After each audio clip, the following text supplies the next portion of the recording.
Ohio is less than 1 week away from sports betting becoming legal in the state. Starting this Sunday, Ohioans will be able to place bets from the comfort of their own homes right on their phone. Both. Yes, all comfort. There'll be no shortage of sports happening on New Year's Day. And if you plan on participating, there's a few things you should know. NBC4 State House reporter Natalie Fahmy brings us the latest on the sports gaming rollout.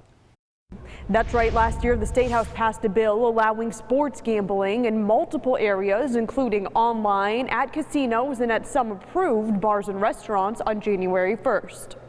Even though it launches on January 1st, our work doesn't stop there. It really is just sort of the beginning. It has been a highly anticipated start in the state, and now that sports betting is just days away, there are some things to keep in mind. Only those that are over 21 are allowed to place bets. That wagers are actually being placed inside the state of Ohio. So there's for the online and the mobile folks, there's a lot of geofencing and geolocation. One avenue for sports betting is a Type C proprietor or bars and restaurants. Back in August, 200 were approved across the state to have sports gaming kiosks. When will people walk into a restaurant and actually see those kiosks? Are they all going to be ready to go January 1st? Is it going to be a little bit later? What's that process like?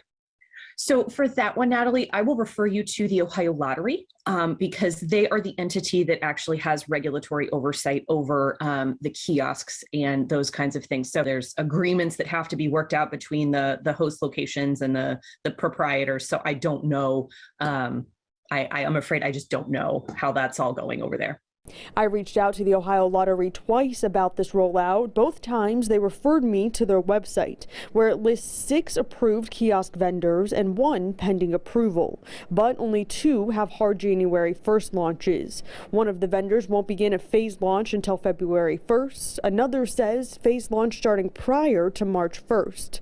And for many businesses across the state, they're looking to this as an extra source of revenue. Since we opened the application windows back in June, the commission has received, a couple of thousand different license applications from all the different classes of licensures.